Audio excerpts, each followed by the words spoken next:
मगध का उदय, प्राचीन भारत में एक साम्राज्य का उत्कर्ष। प्रस्तावना। मगध साम्राज्य प्राचीन भारत के इतिहास में एक अद्वितीय स्थान रखता है, जो 6ठी से 4वीं शताब्दी ईसा पूर्व के दौरान उत्तरी भारत में एक प्रमुख राजनीतिक और सैन्य शक्ति के रूप में उभरा। ये काल भारतीय इतिहास में द्वितीय नगरीकरण के रूप में भी जाना जाता है, जब राज्यों का उदय और शहरीकरण तीव्र गति से हुआ।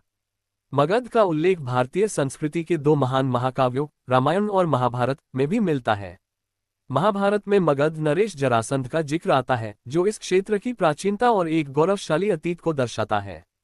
ये तथ्य केवल एक ऐतिहासिक जानकारी नहीं है, बल्कि यह क्षेत्र की गहरी सांस्कृतिक और पौराणिक पहचान की ओर भी संकेत करता है। यदि किसी क्षेत्र का उल्लेख भारत के मूलभूत महाकाव्यों में होता है, तो ये दर्शाता है कि वह पहले से ही एक ज्ञात और संभवतः सम्मानित इकाई थी।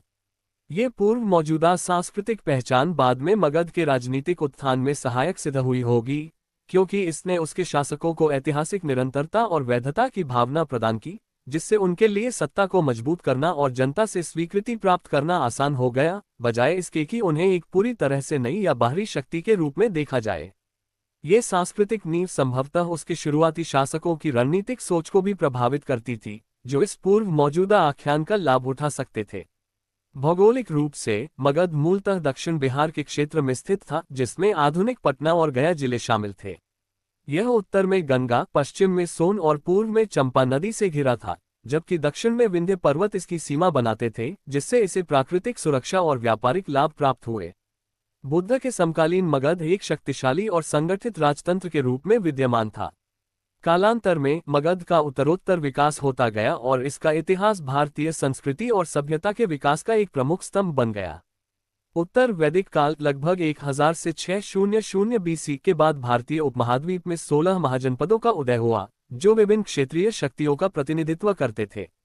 इनमें से कौशल, वत्स, अवंती और मगध बुद्ध के समय के 4 सबसे शक्तिशाली महाजनपद थे, और मगध इन सभी में सबसे अधिक प्रभावशाली सिद्ध हुआ।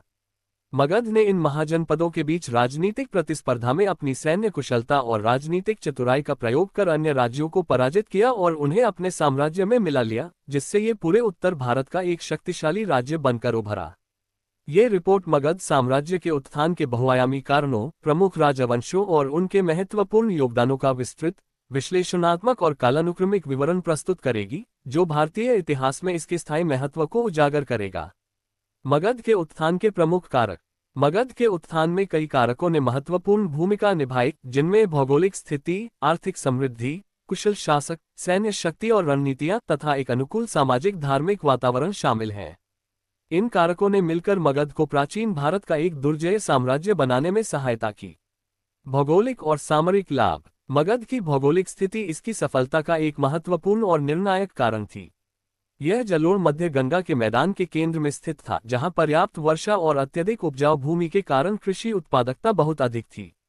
ये कृषि अधिशेष न केवल एक बड़ी आबादी का भरण पोषण कर सकता था, बल्कि इसने राज्य के लिए पर्याप्त राजस्व भी सुनिश्चित किया, जो सैन्य और प्रशासनिक विस्तार का आधार बना।